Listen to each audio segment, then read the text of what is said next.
میں بات آگے بڑھانے سے پہلے ایک بات آپ سے کہتا ہوں، اس کو دل پہ لکھ کے لے جانا، اگر ہو سکے تو گانٹھ باندھ لینا دل کے پلو میں۔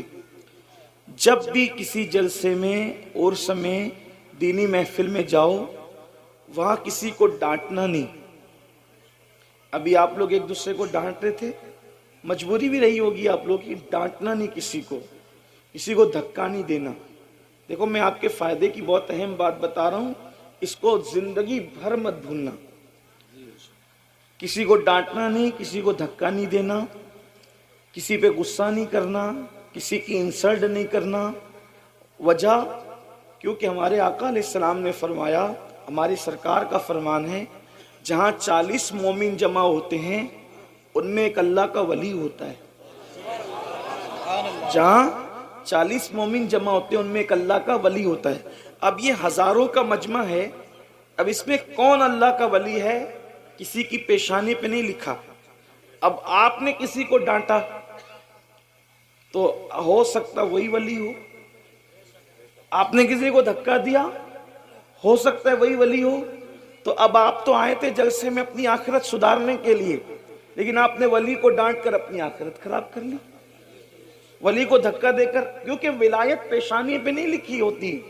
بہت ممکن ہو کہ اسٹیج پر جو چہرے آپ دیکھ رہے ہیں ان میں سب ولی نہ ہو، لیکن جو بیٹھے ہوئے ہو نا یہ چھپ کے عاجزی سے، ان میں کوئی ولی ہو، بہت ممکن ہے۔